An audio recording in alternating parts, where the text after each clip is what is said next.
Yun, huli na rin yung lisensya para matikitan. Lahat at saka sa baba. Pero pwede tikitan dito kaliwa kung may nakaparado dyan. Isang hilera. Tabi-tabi lang yung mga barangay, no? Yung mga barangay hall. Iba-iba rin ang mga kapitan, no? Andito naman tayo sa barangay Hagdan ba to? Itaas. Doon sa kabila, ilalim.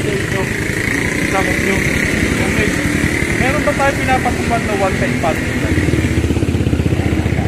Pag inaalit lang ang mga nakapark dyan. Wala po kayo. So wala? Pag na one-time parking. So lahat po nakaparking dyan, bawal. Bawal. So pwede kami manigil. Kasi may complaint po tayo. From Anthony Parcio, Niptali Gonzales, hanggang sa Manila. Kaya po kami mag-coordinate sa inyo. Para malaman natin may wasang kung wala, makiligid po. Kaya na lang muna natin yung reserero namin para yung nakakaut. Okay. Okay, yun lang.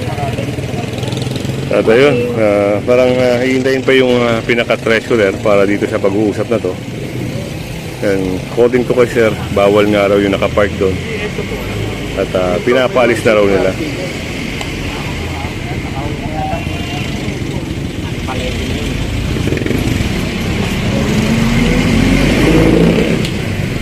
Kaya malalaman natin ngayon sa coordination na to kung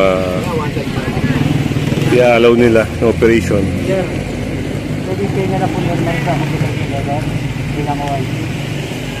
Kasi, dalawang barangay pa po ngayon po rin namin. Saka po,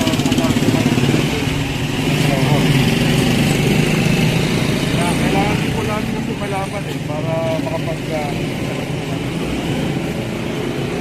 Nakalive yan oh. Bukas kayo, nakalive. asan po? Asan yung ano? Pag-ilagan yung light ako mga. Ito yun. Ang pag-usap dito, yun, paliwanag ng MMDA, sila Sir Joey, kung ano yung pakay dito. May reklamo kasi galing ito sa presidential complaint, no?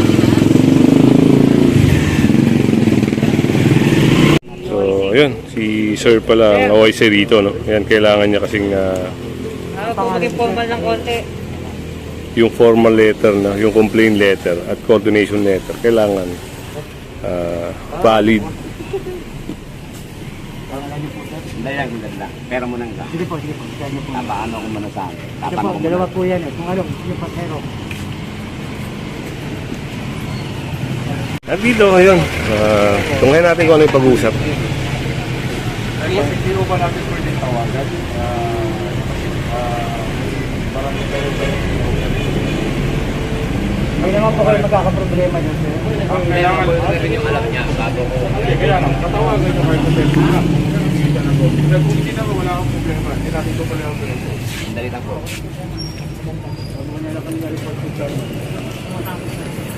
So yun nga, at tatawagan nga yung pinaka-secretary para dito.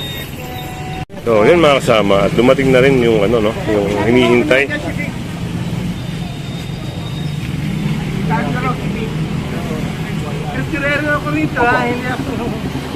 Ayun pala, treasurer pala si Sir. Pero kausap ko na si Tata. Oo, nag-advise siya. Pwede po i-operate.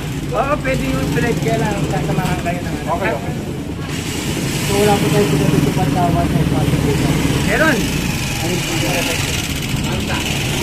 Ano yan? Ano na one side parking natin dito? Kung sana po. Ano lang, main concern lang natin sir, yung Niptali Gonzales from A. Bonifacio hanggang doon sa may Ipugligas lang. Yun lang nandyan na net. Yung ngayon, Yung papunta doon sa may Banong Silang, hindi. Hindi. Na ano lang, nakapokus lang tayo from A. Bonifacio, Niptali Gonzales going to Ipugligas lang. Ang kanto na Ortega. Yun lang ang may complaint. Yun lang. Yun lang. Kaya mo tinanong ko kung inaalala si one side parking dyan para ba? Wala one side parking. So yun, malinaw, no? Galing na rin kila Sir, no? Sa barangay na walang ina-allowed na one-side parking. So kasama ngayon natin si Sir OIC At siyempre, ito ay i-operate na. Boss, saan kayo?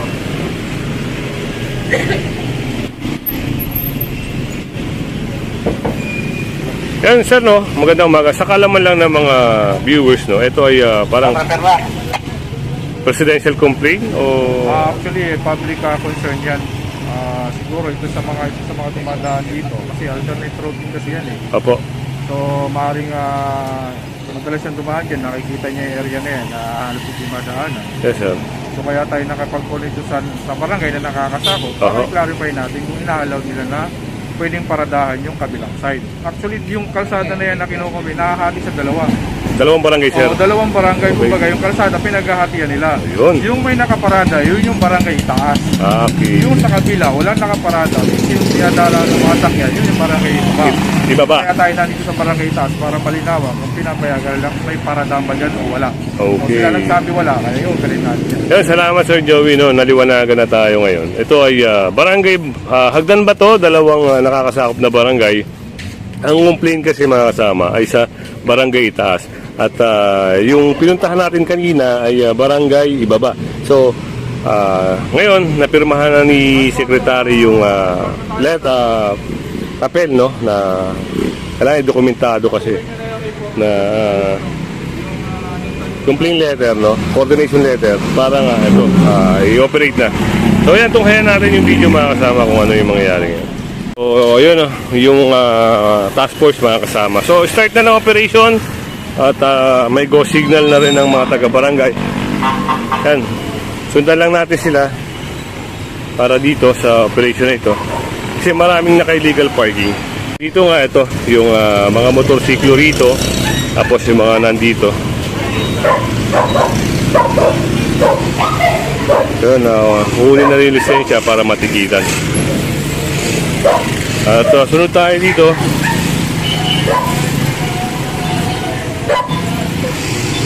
Yung mga tricycle na ito. Yan. Ito lihito mong operation ito mga kasama.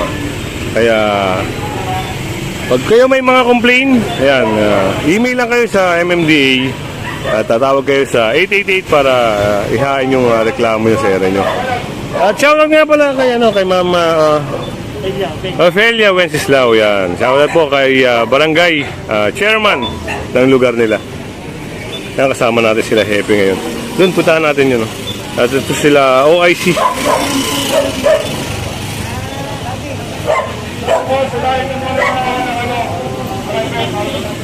Ayun, sabi nga ni Sir, no? Unahin yung mga nakapark dito. Ito, lagi natin sinasabi sa vlog natin, yan, kahit harapan pa ng bahay niyo yan, basta na i-operate yan at may complaint, matitikitan at matitikitan po kayo.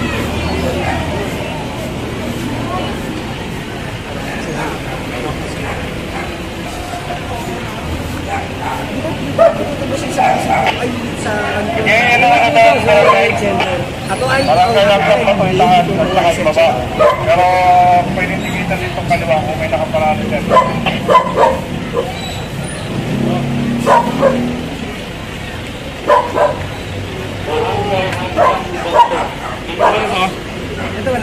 At ito rin, no? Matitikitan din to.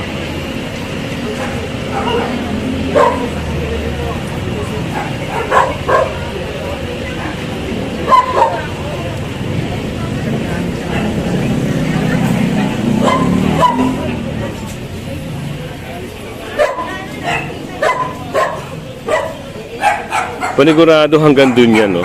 Inuuna lang yung mga naka-illegal park dito. Tapos, doon. Isang ano kasi siya eh, isang hilera. Kayo ba to? Oy, chicken? Ito, tigitan din.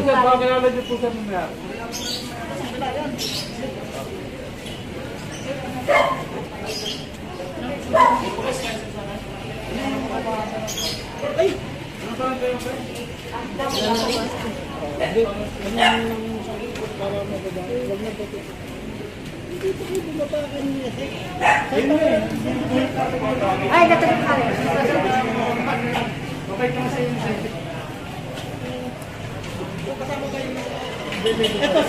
Ito, 74 awan. may tikitan din, no?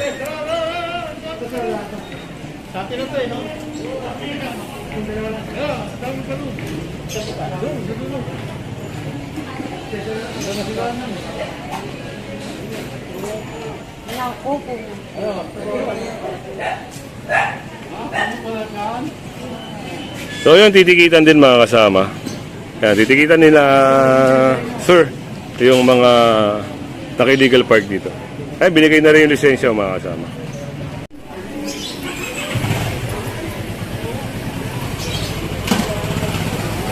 At sunod lang tayo, no? Halos natikitan na rin yung area dito. At doon, meron din doon na mga naka-illegal park. Sunod tayo doon. So yun mga kasama, no? Yung mga naka-illegal parking dito. Matitikita kagaya nun kay kuya. At tikita na rin. At dito. Yan, sa region na maninikit dito, no?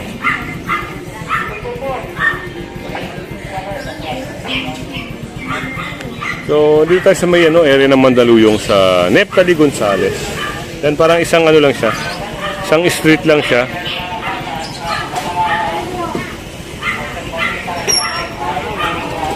Yan, kung di ka pa nakasubscribe sa ating channel, pasubscribe na lang po si Kuya Goods at pahit na rin ang bell para lagi kang update sa ating mga video. Yan, magandang umaga at mabuhay po kayo lahat.